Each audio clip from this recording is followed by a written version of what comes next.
bienvenue à toi qui passe par là. J'espère que tout va bien de ton côté et que tu passes d'agréables moments. Alors, chose promise, chose due, je te fais aujourd'hui donc une vidéo dédiée à ce livre, Les 12 nuits sacrées de Yule, célébrer le solstice d'hiver, croyances, divinités, traditions et rituels, de Fabrice Coyote-Mourachol, aux éditions Vega. Donc c'est un livre qui m'a été envoyé gratuitement des éditions Très Daniel, sans obligation de promotion. Il s'avère que je suis une férue de curiosité de cette période de l'année, donc à savoir le mois de décembre, l'ambiance de Noël, la célébration de Yule.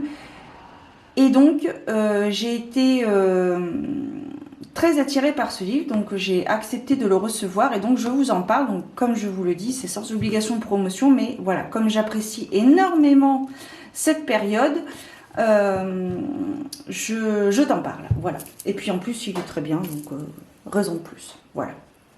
Enfin à mon sens.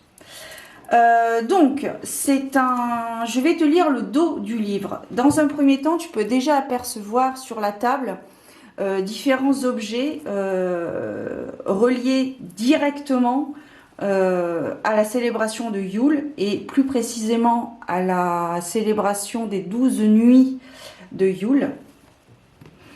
Voilà, c'est une liste non exhaustive bien évidemment, mais voilà, j'ai voulu m'en inspirer un petit peu et te faire une petite table, voilà, plus ou moins noélique, on va dire.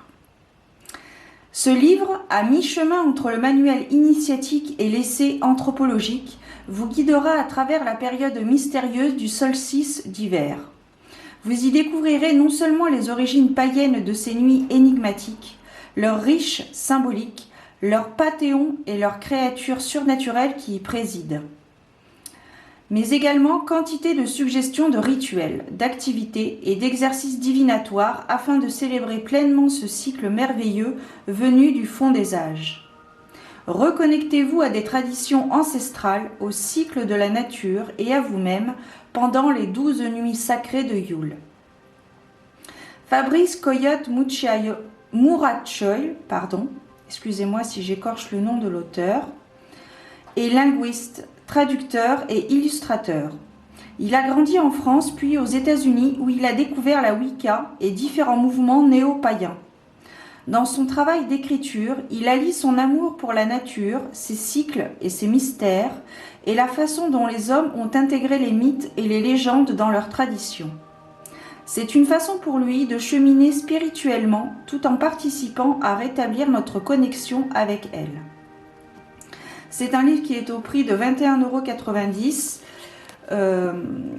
Je m'empresse entre guillemets de te publier la vidéo avant que cela ne commence, puisque voilà, si tu souhaites intégrer, travailler sur ces nuits sacrées, que tu puisses te procurer ce livre, si ce livre t'intéresse fortement, pour travailler avec les nuits sacrées de Yule. Donc c'est un livre où je vais te partager où je vais te lire des passages du livre, donc concrètement. Donc c'est une vidéo qui risque d'être un petit peu longue, donc je t'invite à prendre une boisson chaude ou une boisson fraîche, hein. C'est suivant ta convenance.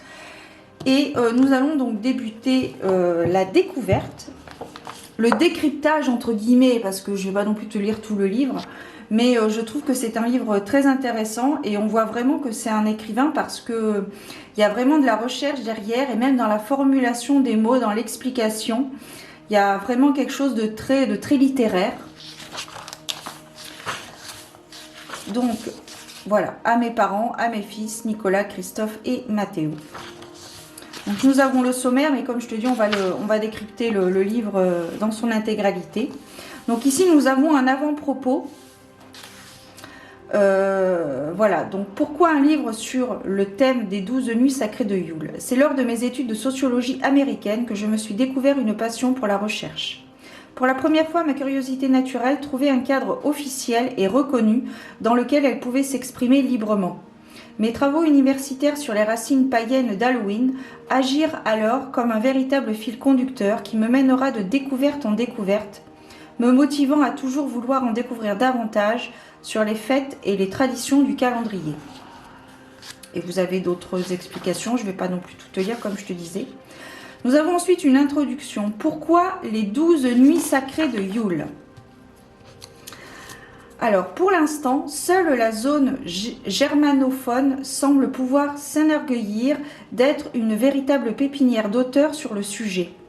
On y trouve une littérature foisonnante et des travaux d'une richesse et d'une diversité plus que notables. Des dizaines de titres abordant les nuits de Yule sous plusieurs angles, spirituels, développement personnel, divinatoire, etc. Littérature pour enfants, reportages et documentaires, jeux d'oracle, journaux intimes, etc. Les Rauschnacht, comme on les appelle communément outre-Rhin, semblent en effet fermement enracinés dans la culture populaire et les coutumes locales depuis des générations et continuent à se transmettre. Voilà. Ensuite, nous avons un chapitre sur le retour du soleil triomphant. La nuit la plus longue, mort symbolique du soleil. Alors, la vie sur Terre est faite de cycles et d'éternels recommencements. La nuit tire sa révérence au matin et laisse poindre le jour. Le soleil revient après l'orage. Les arbres, dénudés de leurs feuilles en hiver, revêtent leurs plus beaux atours une fois le printemps revenu. Les récoltes succèdent aux semis.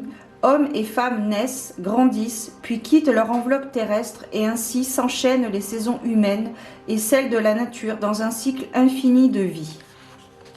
Vous avez d'autres choses. Ensuite, renaissance de l'astre divin et de la nature. L'hiver est intimement lié à la nuit et à la mort et donc, par extension, aux ancêtres. Le solstice d'hiver correspond au milieu de la nuit. C'est le minuit de l'année, le point de bascule. Tout comme l'été est lié au jour et le solstice d'été s'impose comme le midi des 4 saisons.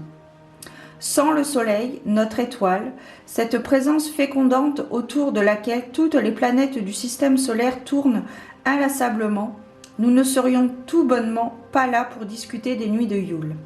Notre planète, la Terre, ne serait sans nul doute qu'un corps céleste à la dérive dans l'espace, mort avant d'avoir pu porter la vie, stérile, glaciale et sombre comme l'éternité. Ensuite, je te lis également un passage de l'origine de la bûche de Noël. L'ancienne tradition de la bûche de Noël s'inscrit dans le cadre des rituels solaires. Avant d'être un gâteau décoré de symboles éminemment païens, la bûche de Noël, que les anglo-saxons appellent Yule log, et non pas Christmas log, était une véritable bûche de bois, souvent issue d'un arbre fruitier, et donc symbole d'abondance passée et à venir, que l'on mettait au feu. La tradition exigeait que la plus belle bûche soit sélectionnée et qu'elle soit consacrée en récitant une prière et en la faisant brûler dans le foyer au moment du solstice. Son feu était censé être alimenté jusqu'au 1er janvier au plus tard, jusqu'au 6 janvier, jour de l'épiphanie. La fonction de la bûche, issue de la nature, est riche et complexe, symbolisant la puissance de la vie, car provenant d'un arbre, donc un être vu comme éminemment vénérable, elle est offerte au feu sacrificiel. En retour, le feu que la bûche nourrit prodigue sa chaleur qui protège la communauté, à l'instar du soleil. La bûche qui se transforme en flamme instaure ainsi une continuité dans les cycles de la vie. L'acte d'allumer un feu en plein hiver vient comme insuffler l'énergie qui semble faire défaut au soleil afin de l'aider à mieux traverser la saison. La renaissance du soleil n'est pas la seule à être célébrée pendant les festivités de Yule. Celle de la nature l'est tout autant. Parmi les points de repère emblématiques de la saison, le sapin reste sans l'ombre d'un doute le plus incontestablement indissociable de toute célébration du solstice d'hiver. Sa biographie en tant qu'arbre sacré de Yule et de Noël lui attribue diverses origines. Les Romains auraient utilisé des branches de sapin pour leur Saturnale du mois de janvier. Martin Luther aurait été ému par le scintillement de la neige sur des sapins un soir de 24 décembre, etc. Donc là, en fait, on a la première partie qui est assez littéraire dans le sens où il y a beaucoup de faits historiques. C'est l'histoire en fait de Yule. Donc c'est vrai que c'est une première partie qui peut être un peu longue à lire, mais à mon sens, je trouve intéressante à savoir. Donc là, après, on a tout le temps, on a toute une histoire donc sur le soleil, les saisons, etc. Yule, Noël, les traditions. Et ensuite, saisir le sens du mot Yule. Mais d'où vient ce mystérieux Yule et que signifie-t-il vraiment? L'étude de son étymologie est fascinante et révèle quelques éléments des plus inattendus. Indubitablement, il s'agit d'un mot d'origine germanique. En dehors de la zone anglophone, on le retrouve encore aujourd'hui à travers la Scandinavie et même en Estonie, pays voisin de la Finlande, Jul, en suédois, en danois et en norvégien, Jol, en islandais, Julia, en finnois et Jul en estonien. Donc voilà, donc comme tu peux le remarquer, il y a plusieurs origines. Les 12 nuits de Yule. Alors, c'est en Allemagne que le puzzle des origines et des pratiques de Yule nous apparaît comme le moins incomplet. Même s'il demeure enveloppé d'un fascinant voile de mystère à maintes niveaux, ne serait-ce que par leur appellation outre-Rhin, Rauchnacht. Rauchnacht. Rauchnacht. Rauchnacht. Quel est le véritable sens de ce terme? Ce seul mot entretient la mystique des nuits de Yule à lui seul. Les théories quant à la signification du terme Rauchnacht sont des plus curieuses. Si l'on ne saurait avoir de doute sur la deuxième moitié du mot, Nacht, étant le pluriel datif de Nacht, pendant la nuit. La première partie fait encore débat aujourd'hui. Ro veut-il dire hirsute, poilu, de roche, du haut moyen allemand ruche, qui signifie poilu. Bon, je vais m'arrêter là parce que je pense que ma prononciation est à revoir, mais tu as vu tout du moins là où je veux en venir. Ensuite, on a un petit chapitre sur les jours et les jours ou nuits de Yule. On va en parler dans quelques instants. On a ensuite un chapitre sur les traditions germaniques ou celtiques, les deux se rejoignent. Une vision contemporaine de la période. Des questions que l'on peut se poser par rapport à ces nuits sacrées de Yule. Les questions qui se posent à toute personne intéressée à célébrer les nuits sacrées de Yule méritent qu'on y réponde ici. Faut-il appartenir à un mouvement néo-païen pour célébrer les 12 nuits sacrées de Yule? Absolument pas. Faut-il nécessairement croire en certaines divinités ou même en un dieu pour y participer? Y a-t-il un dogme à respecter? Non. Peut-on célébrer les nuits de Yule même si l'on est chrétien ou que l'on appartient à une autre religion? Absolument. Peut-on célébrer les nuits de Yule en solo? Oui. Donc voilà. Comme quoi, Yule, les nuits sacrées de Yule sont vraiment à la portée du plus grand nombre d'entre nous. Ensuite, nous avons un chapitre sur un temps hors du temps. Fusion des calendriers. Donc c'est là où je vais t'expliquer, enfin où l'auteur va t'expliquer, nous explique d'où proviennent, quelles sont les origines des 12 nuits. Nous connaissons tous le calendrier solaire, chaque journée étant le théâtre à la fois d'un lever et d'un coucher de soleil. Celle-ci est considérée comme l'unité de base dans notre manière d'appréhender le temps qui s'écoule. Nous mesurons donc le temps qui passe en comptant les journées. Ce que nous ne savons pas, c'est que, selon les cultures et les époques, tout le monde ne suit pas un seul et même système. Voilà. Ensuite, le calendrier lunaire, quant à lui, est bien antérieur au calendrier solaire. Chaque cycle de la Lune, aussi appelé lunaison, dure un peu plus de 28 jours et il y en a 12 par an. Il faut environ 28 jours à la Lune pour effectuer une rotation complète autour de la Terre. C'est ce qui constitue la base originelle de nos mois. La durée d'une lunaison étant cependant légèrement variable, puisque pas tout à fait égale à 28 jours, plusieurs cultures décidèrent de diviser leur année en faisant altérer 6 mois d'une longueur de 30 jours et 6 autres mois de 29 jours, mais pour un total de seulement 354 jours par an. Certains peuples, comme les anciennes tribus germaniques, eurent recours à un calendrier lunisolaire. Leur calendrier, rendant à la fois compte des cycles lunaires et des cycles solaires, est le fruit d'une fusion de deux systèmes qui conduit vers un calendrier plus conforme à la réalité astronomique observable. Et c'est ici que les choses deviennent particulièrement intéressantes pour nous, car le calendrier solaire comptabilisant un total de 365 jours nécessaires à la Terre pour réaliser une rotation complète autour du Soleil, et le calendrier lunaire n'en comptabilisant que 354, un déficit de 11 jours et 12 nuits, apparaissent à la fin de l'année lunaire et celle de l'année solaire. En d'autres termes, nos ancêtres remarquèrent très tôt que, chaque année, 12 nuits semblaient manquer à l'appel, ou du moins échapper à leur système de comptabilisation du temps. Ces 12 nuits manquantes ne sont autres que les 12 nuits de Yule. Voilà donc le pourquoi du comment des 12 nuits.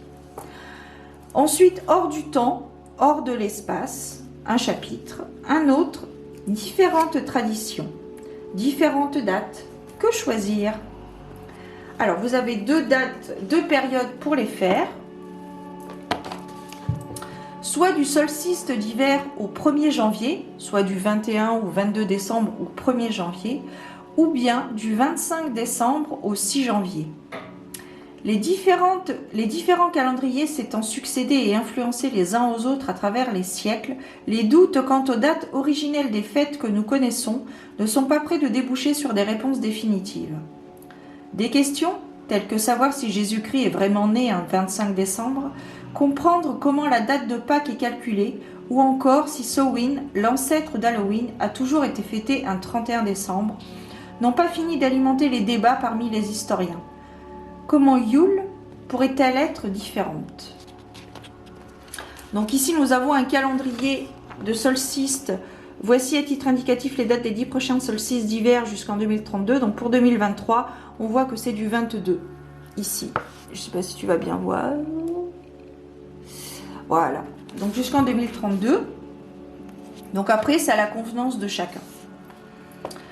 Ensuite, quand le voile sur le monde des esprits se lève, période de mort et de renaissance. Temps du souvenir des récoltes passées, des morts de l'année, des ancêtres, des anciennes batailles, l'hiver annonce la fin d'un cycle, mais qui dit fin dit nouveau, renouveau, début et recommencement. La mort qui règne en apparence sur le monde plongé dans la nuit hivernale ne peut que rappeler aux hommes leur propre mortalité. Le soleil fatigue et les températures n'en finissent plus de baisser. Les arbres ont perdu leurs feuilles, rares sont les plantes qui continuent de pousser. Certaines espèces animales semblent avoir disparu et la nourriture est bien moins abondante. Les risques de tomber malade, de succomber à la maladie, au froid ou à la faim augmentent alors que le mercure plonge.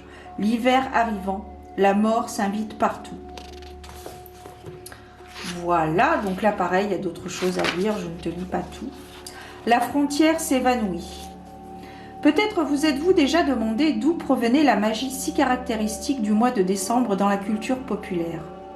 Après tout, c'est un mois long, froid, enneigé ou pluvieux, sombre, venteux, et il ne fait pas bon rester longtemps dehors, très longtemps. À regarder par la fenêtre, décembre ne laisse pas forcément rêveur.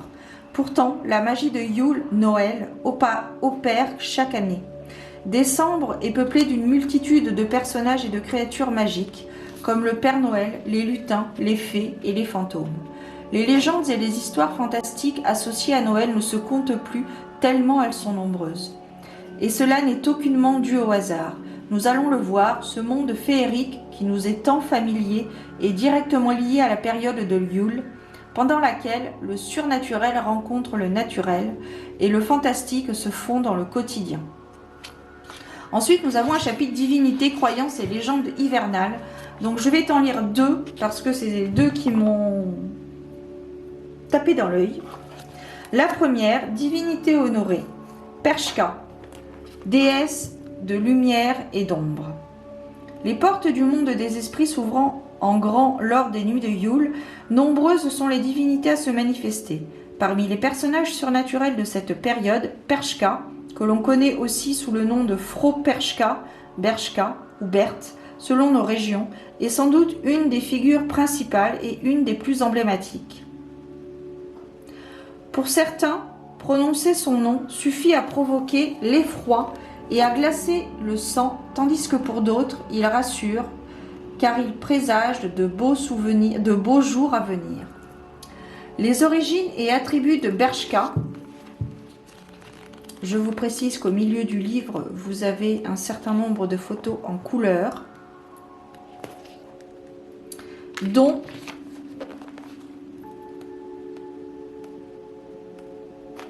voilà, dont le côté sombre de Berchka ici.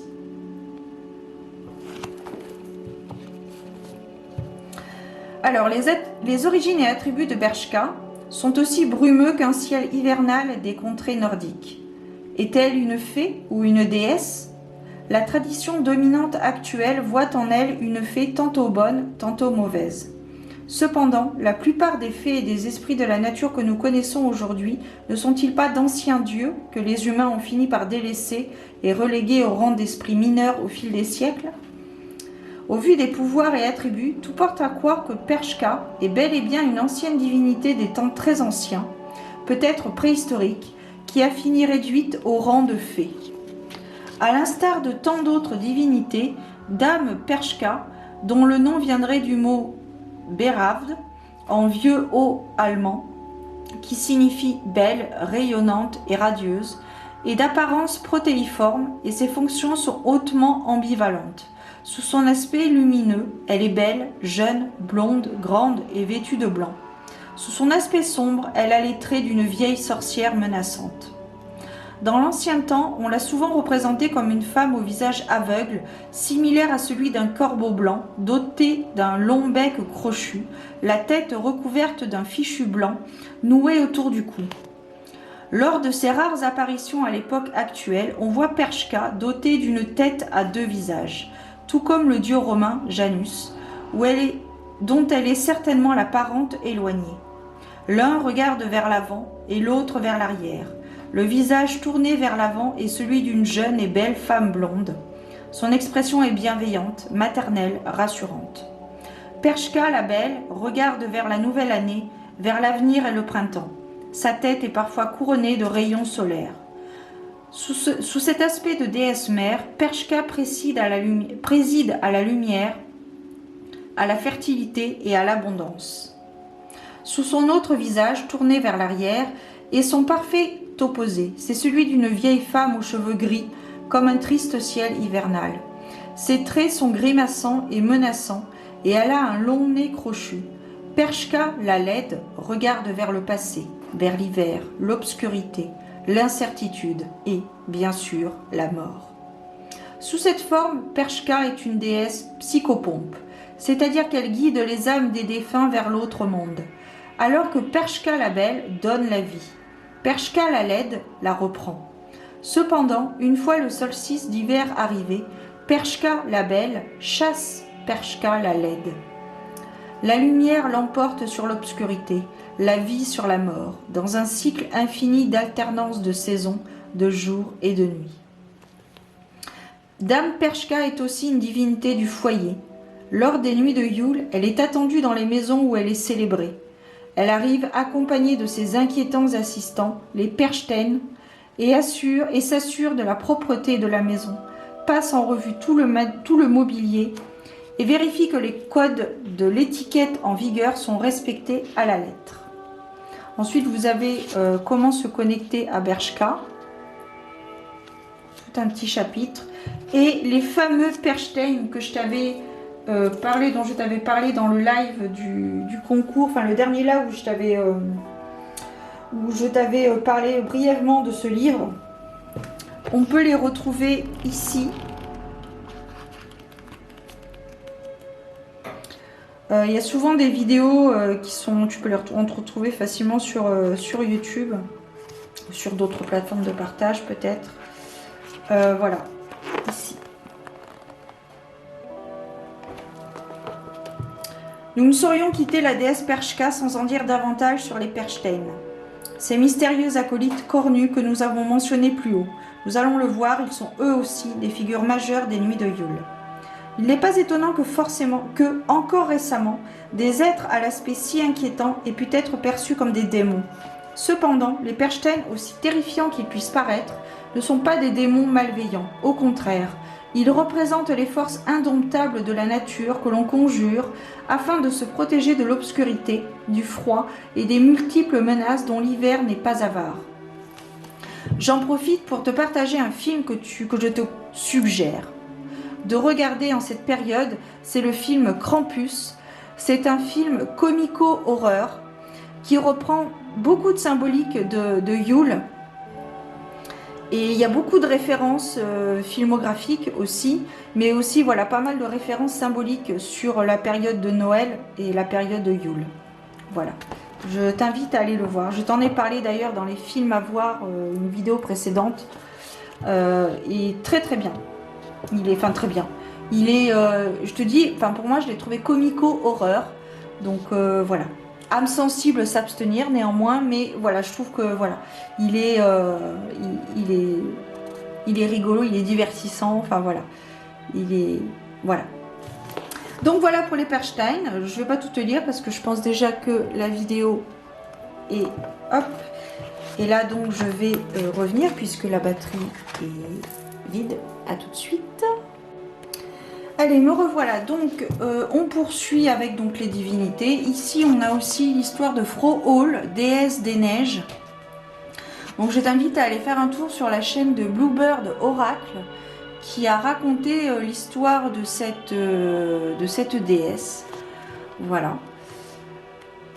Ensuite, voilà, on a... Qu'est-ce qu'on a ici? On a la Befana, la sorcière protectrice, que l'on retrouve au centre du livre dans les images en couleur, ici, voilà, qui est une cousine germaine de ma sorcière Mafalda, qui n'est jamais bien loin de moi puisqu'elle m'accompagne depuis un séjour que j'ai fait en Alsace il y a quelques années. Voilà, nous nous sommes rencontrés et depuis plus quittés. Voilà, d'ailleurs, on va la mettre ici. Et donc là, pareil. Ensuite, nous avons Balder, dieu de la lumière. Odin, père des dieux. Thor, son fils. Ensuite, se préparer aux 12 nuits sacrées de Yule. Alors, donc là, il nous précise qu'il faut, je ne sais plus si c'est dans ce chapitre ou dans un autre. Non, c'est plus loin. Mais il nous suggère de commencer dès l'automne, en fait, à préparer les 12 nuits sacrées de Yule en récoltant des choses que l'on trouve dans la nature, à savoir peut-être des pommes, des branches de conifères, des graines de blé, du hou, du gui, une étoile également, une étoile lumineuse en papier à suspendre à la fenêtre. Alors moi, elle n'est pas en papier, je ne vais pas la suspendre à la fenêtre, mais je la mettrai sur mon autel lorsque je pratiquerai les nuits de Yule. Un chandelier électrique à placer à la fenêtre, des pommes de pin, donc j'en ai une ici, hop là, voilà, donc j'en ai pris une, que ça fait un petit moment que j'ai, j'en avais récolté pas mal il y a quelques temps. Voilà, un carnet, est-ce qu'il nous parle d'un carnet? Parce que justement j'ai un carnet, alors d'ailleurs je vais te le montrer, voilà. Alors c'est un carnet noir, que j'utilise uniquement pendant les fêtes de Noël. J'utilise uniquement au mois de décembre. Donc c'est un carnet à l'intérieur, c'est en noir. Les pages sont en noir, en fait. Voilà. Et j'utilise un feutre doré pour noter mes petites... C'est un peu comme un bullet journal, mais je te ferai une vidéo dédiée à cela. Voilà, j'y note tout ce qui se passe, principalement le 24 et le 25. Et là, du coup, cette année, je pense que je vais en parler, je vais écrire un petit peu plus souvent dans ce carnet. Un jeu de tarot, un jeu d'oracle, des runes et une planche Ouija. On peut aussi utiliser des cristaux, donc on verra plus loin quels sont les cristaux qu'il suggère. Un carnet, donc celui que je t'ai montré, enfin celui que je vais utiliser tout du moins. De la nourriture et des boissons chaudes, etc. etc. Et ce qui est bien, c'est qu'en fait ce sont des suggestions à chaque fois, puisqu'il nous invite à utiliser, à travailler de façon assez intuitive. Par exemple, moi, je vais prendre je mettrai cette figurine de Ganesh que j'avais acheté en période de Noël et j'ai des souvenirs en fait avec cette figurine, avec les personnes avec qui j'étais. Voilà, ce sont des souvenirs et du coup ça me rappelle quand je vois ce symbole, cette figurine, bon ça me rappelle Ganesh bien sûr, mais sentimentalement parlant, voilà, j'ai des souvenirs assez jolis, assez beaux et ça me fait penser à Noël. Donc voilà, je l'avais acheté sur un marché de Noël quand j'étais partie dans la famille. Donc voilà. Ensuite, par quoi commencer? Il nous suggère ici de nettoyer bien la maison. Donc, je t'en avais expliqué un petit peu lors du live. Voilà, nettoyer l'extérieur et l'intérieur de votre habitation avec bien la fumigation. Donc, enfin, moi, c'est ce que je vais utiliser. Ça, c'est un bâton de sauge blanche que je vais voilà, utiliser pour nettoyer toute la maison. De se débarrasser de toutes les choses inutiles que nous avons, de rendre les choses que des personnes nous ont prêtées, de le leur rendre, de façon à ce que notre maison soit le plus pure, si je puis dire, le mieux rangée, faire un tri dans ses vêtements, etc., faire du ménage et tout ça. Et il nous dit aussi que pendant les 12 nuits, de ne pas nettoyer sa maison durant les 12 nuits, de ne pas faire de ménage. Donc comme beaucoup d'entre nous, moi je pense que ça va être un petit peu compliqué. Déjà par mon système de chauffage et aussi faire le linge tout simplement. Voilà, je ne me vois pas faire pas de lessive pendant 12 jours. Mais bon, pourquoi pas, je vais tenter l'expérience. Nous verrons bien. Au niveau des lumières, il nous dit aussi qu'on peut quand même utiliser des bougies LED. On n'est pas forcément obligé d'utiliser des bougies naturelles avec une vraie flamme. Mais après, c'est vraiment de travailler de façon assez intuitive. Au niveau des cristaux, il nous suggère l'améthyste, la citrine, la turquoise, la labradorite, la fluorite, le cristal de roche, le quartz rose, l'aigle marine, la pierre de lune, la sélénite, l'œil de tigre et le lapis lazuli. Donc à chaque fois, vous avez quelques lignes pour préciser le pourquoi du comment on peut utiliser cette pierre. Et des ambiances olfactives, de créer une ambiance olfactive, notamment avec bien par exemple des clous de girofle et des oranges ou des clémentines. Ici en fin de chapitre, nous avons une recette. Voilà. Ensuite, nous avons donc une suggestion d'hôtel ici. Voilà, parmi les photos en couleur. Donc voilà, vous avez des bougies, des tranches d'orange, des cristaux, de la cannelle, voilà, du sapin, des noisettes, des noix, etc. Ici, la couronne. On va traverser du coup on va voir un peu les photos. Donc ça, c'est la couronne de Noël, des photos de couronne de Noël. Cernunnos, le dieu. Voilà. La chasse sauvage que nous verrons plus tard. Frohol, donc la déesse, je t'invite, je t'assure vraiment à aller voir, écouter l'histoire de Frohol sur la chaîne de Bluebird. Elle est très sympatoche. Voilà. Ça, c'est le bouc de Thor.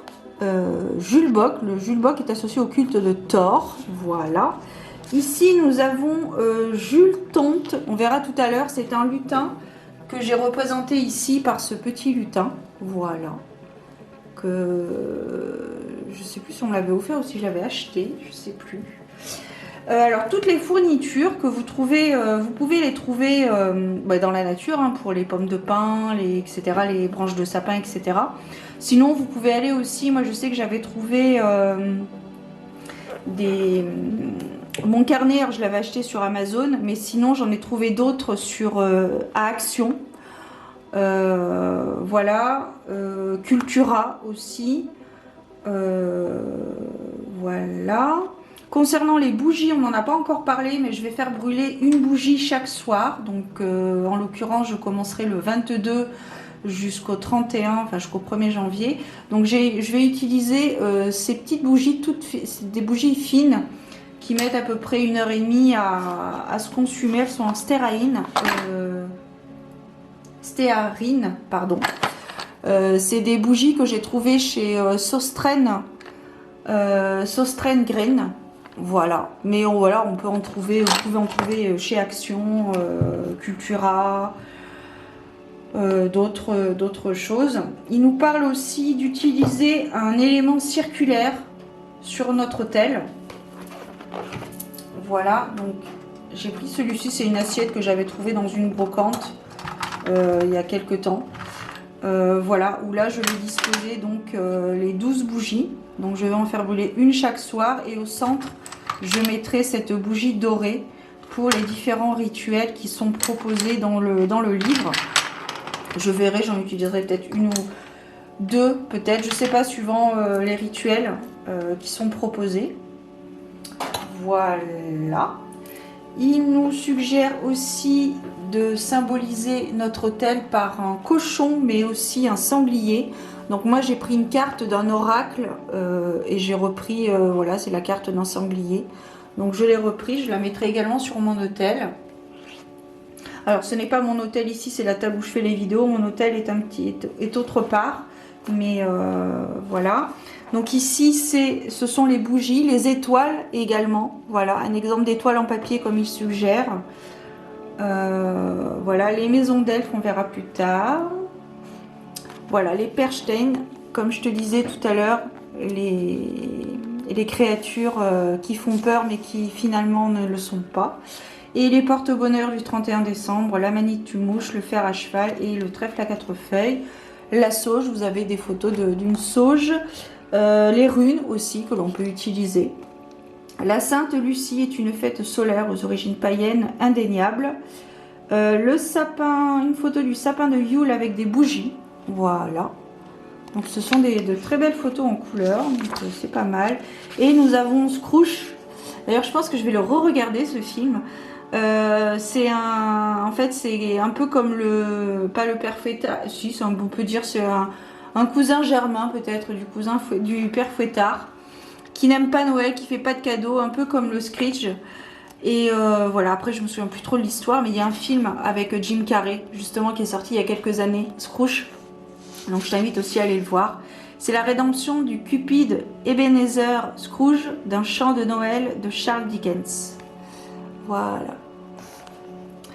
Et ensuite, il nous propose les 12 vœux. Donc, en fait, ce sont 12 vœux que nous pouvons écrire sur un morceau de papier et chaque soir le brûler en visualisant le vœu exaucé. Donc ça, c'est à préparer avant les 12 nuits. Et chaque nuit, donc chaque soir, faire brûler ce vœu qui est écrit sur un morceau de papier en visualisant donc ce vœu exaucé. Ensuite, une suggestion pour un autel. Voilà, donc là tu as toutes les... je t'en ai énuméré quelques-uns. Tu peux utiliser des statues de divinité, d'une représentation du soleil, un mini sapin de Yule, un bouc en paille tressée, comme je t'ai montré tout à l'heure, le bouc de Thor. 12 bougies, une pour chaque nuit et pour chaque mois de l'année passée et de l'année qui s'en vient, parce que là aussi, chaque nuit est associée à un mois, on le verra tout à l'heure. Des pommes de pin, une ou plusieurs branches de sapin, du gui, de l'encens, pour communiquer avec le monde des esprits, des objets ayant appartenu à des êtres chers qui ne sont plus de ce monde. Une grenade dont les centaines d'arils rouges grenards représentent l'abondance et la fertilité. Une bûche de Yule à consacrer. Une orange. Un balai miniature, des cloches et du blé. Après, ce sont des suggestions. Comme je te disais, moi, Ganesh n'est pas du tout relié à Yule, mais j'ai un souvenir avec ça. Un chapitre sur la réflexion et l'introspection. C'est une vidéo qui va durer près d'1 heure. Je suis désolée, je pense qu'à mon avis, il ne doit plus y avoir grand monde à ce stade-là de la vidéo. Mais j'aime ce livre, donc je t'en parle. Réflexion, introspection, parce que le mois de décembre est un mois sombre, froid, pluvieux, parfois enneigé. C'est un mois où nous passons le plus clair de notre temps à l'intérieur, à l'abri et au chaud. S'il est inutile de rappeler les bienfaits pour le corps et pour l'âme qu'apporte une connexion régulière à la nature à travers des promenades régulières en forêt ou en montagne, les nuits de Yule se célèbrent principalement à l'intérieur. Voilà. Les nuits sacrées de Yule nous offrent une occasion de montrer notre reconnaissance envers le soleil, de méditer sur l'année passée et les points forts qui l'ont marquée, d'accueillir la nouvelle année, réfléchir aux éventuels défis à relever et aux rêves et aux projets que nous souhaitons réaliser, de lâcher prise sur le passé, de pardonner aux autres et se pardonner à soi-même, c'est important, de réfléchir au concept de début et de fin. Et voici quelques questions auxquelles vous pourrez tenter de réfléchir en ces nuits de Yule, si ce n'est d'y répondre. Que vous inspire cette période ? Quelle date choisissez-vous comme point de départ? Le solstice, donc le soir du 24 décembre, et pourquoi? Allez-vous fêter en solitaire? Que vous enseignez cette année qui s'achève? Sur quoi avez-vous lâché prise? Sur quoi avez-vous encore du mal à lâcher prise? Quels sont les rêves ou projets que vous souhaitez voir se réaliser au cours de la nouvelle année, etc., etc. Ici, comme je te disais, que chaque nuit est associée à un mois de l'année. On verra ça puisque je vais te lire célébrer donc le nouveau chapitre, célébrer les 12 nuits sacrées de Yule. Donc je vais te lire la première nuit de Yule. Je vais te lire la première nuit de Yule en entier. Donc les dates, donc soit du 20 décembre au soir au 21 décembre ou du 25 au soir au 26. Le thème, les déesses mères, les grands-mères, les figures maternelles dans notre vie, les ancêtres de la lignée maternelle, l'origine du monde et la naissance. Et le mois correspondant est le mois janvier. La toute première nuit de Yule, la nuit des mères, également connue sous le nom de Modranishte ou encore Modrani, est une des nuits majeures parmi les nuits sacrées de Yule. Précédant le jour du solstice d'hiver, elle est dédiée à toutes les mères, aux figures maternelles divines, incarnées ou non incarnées, humaines ou non humaines, à la naissance et à l'origine du monde. La nuit des mères est dédiée à la figure de la mère universelle car c'est une nuit de commencement, de naissance et de commémoration. Le soleil va enfin renaître. Il va reprendre sa course pour un nouveau cycle de 6 mois de lumière, chaque jour plus triomphant. La Terre commence un nouveau cycle de gestation. Elle s'apprête à nouveau à donner la vie. La nature, après avoir été ankylosée pendant de longs mois, renaîtra le lendemain, tel le fruit de l'union sacrée et du soleil fécondant, ressurgit des ténèbres et de la terre-mère fertile. Ce soir, Gaïa, la terre-mère, la mère de toutes les créatures qui nous nourrit, nous protège, nous fournit abri et nature et nous couvre de présents à longueur d'année, est honorée. La terre est prête au jeu des humains en les laissant croire qu'ils peuvent les maîtriser, la dominer et la domestiquer à travers l'agriculture, l'élevage, la déforestation, le bitume, les gratte-ciel et les barrages. Mais ce n'est qu'illusion dans l'esprit des hommes. Dame Bershka, Dame Hall, Tante Hari, la Befana, Freya ou toutes les autres déesses avec lesquelles vous ressentez une connexion sont également à honorer ce soir-là. Elles sont toutes des expressions de la terre-mère et de la source qui a enfanté tous les êtres. Vous pouvez décider de présenter des offrandes à ces figures maternelles, de la nourriture, des fleurs, des cristaux, des plumes, des coquillages et tout objet qui vous semble approprié pour l'occasion. Vous pourrez disposer ces offrandes sur votre autel ou à n'importe quel endroit de votre choix, comme sous un arbre, sous la souche d'un vieil arbre coupé ou un tronc gisant au sol, par exemple. Cette soirée est aussi, bien entendu, l'occasion de nous connecter à nos mères, à nos grands-mères et à toutes les figures maternelles de notre lignée. Vivantes ou décédées, ces femmes continuent à veiller sur leur descendance. Conviez-les et remerciez-les, afin d'exprimer votre gratitude envers ces figures maternelles qui sont à présent décédées. Vous pourriez les faire figurer sur votre autel à travers des photos ou des objets en lien avec elles, ainsi que des aliments ou des boissons qu'elles ont aimés. Vous pourriez également installer une bougie pour chaque personne que vous souhaitez honorer sur votre autel. Si cela est possible, pourquoi ne pas passer cette soirée avec votre propre mère, votre grand-mère ou une autre mère qui compte dans votre vie? Écoutez-la vous parler de sa jeunesse, de sa propre mère, de sa grand-mère. Si vous êtes mère vous-même, méditez sur le lien que vous avez avec vos enfants et sur votre rôle en tant que maillon d'une chaîne infinie de générations. Si vous passez cette première nuit avec des enfants, pourquoi ne pas leur conter la légende de Frau Hall? Avez-vous parlé à votre mère dernièrement? Lui avez-vous dit que vous l'aimez? Avez-vous quelque chose à lui dire? Avez-vous encore une grand-mère? Si oui, avez-vous passé du temps avec elle cette année? L'avez-vous choyée? Quand lui avez-vous parlé? Quand lui avez-vous rendu visite pour la dernière fois? Quand l'avez-vous serré dans vos bras pour la dernière fois? La nuit des mères est une excellente occasion pour se reconnecter à des personnes proches et, si besoin, mettre de côté les éventuels conflits et les rancœurs qui vous séparent. En souvenir de ces mères, vous pourriez, en famille ou en solitaire, confectionner certaines de leurs pâtisseries préférées. Un gâteau, un type de biscuit qui vous fait penser à elles. Ensuite, vous pourriez leur en offrir une partie sur votre autel, dans une belle assiette. Vous pourriez lire un poème ou chanter une chanson qui vous fait penser à l'une d'entre elles. Cette nuit des mères est également dédiée aux racines familiales et ancestrales. Qui étaient vos aïeux? Où se trouve votre terre ancestrale? Y avez-vous voyagé? Y habitez-vous? Alors que nous célébrons la terre nourricière, les mères et les déesses, n'oublions pas d'apporter de la nourriture et de l'eau aux animaux du jardin et de la forêt. Pensez aux oiseaux, aux petits mammifères comme l'écureuil qui n'hiberne pas et le hérisson.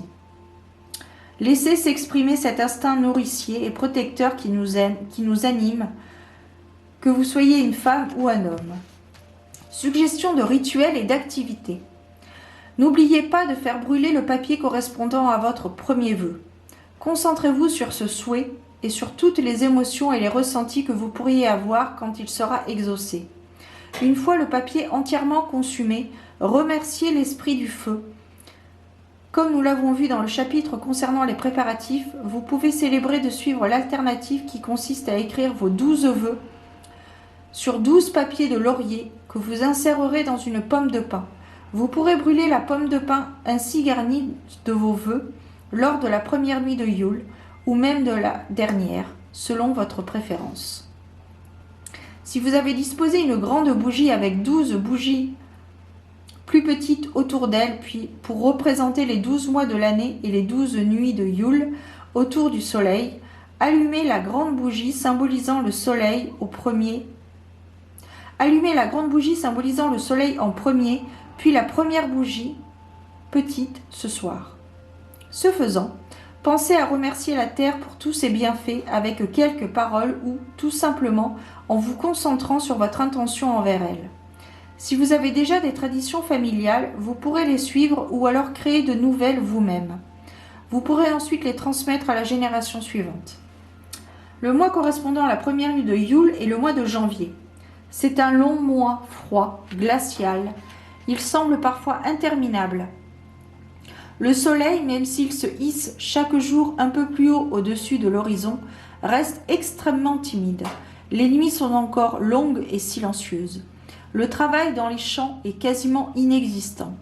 La nature dort encore. La neige créée par Frau Hall recouvre souvent le paysage. Quel temps faisait-il aujourd'hui? Le temps qu'il a fait aujourd'hui est un indicateur de temps qu'il fera en janvier prochain. Piste de réflexion et de méditation.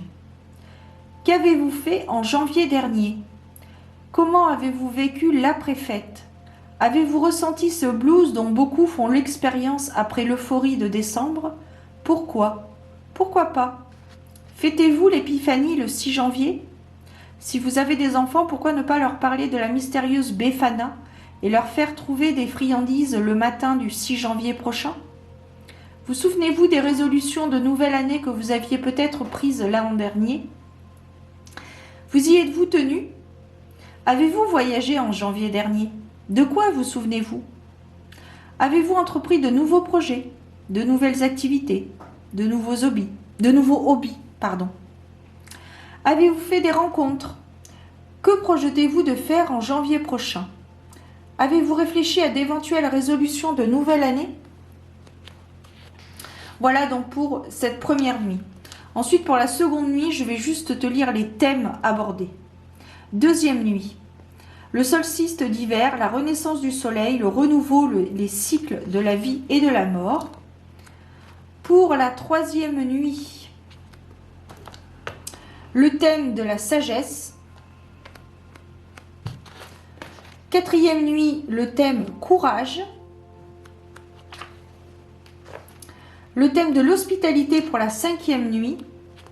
Pour la 6e, la persévérance, le refus d'abandonner, trouver vers un but, travailler vers un but, croire en soi, accepter de sortir de sa zone de confort et savoir être patient.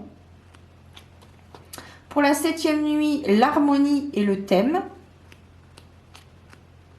8e nuit, l'honnêteté. La 9e nuit, la fidélité et tenir parole. La 10e nuit, thème de la progression. La 11e nuit, l'honneur. Et la 12e nuit, le serment du sanglier. Le thème du serment du sanglier, justement. Voilà, je te laisse découvrir tout ça. Être et créatures fantastiques est un nouveau chapitre où là, après les divinités, nous avons les différentes êtres de la nature qui sont énumérés ici. Nous avons la chasse sauvage. Imaginez une immense suite longue de plusieurs centaines de mètres peuplée d'êtres fabuleux. Divinités, divers nobles cavaliers, défunts, spectres, ancêtres fantômes, revenants, valkyries, chasseurs féroces, elfes, fées, lutins, etc., etc. Tous aussi mystérieux les uns que les autres.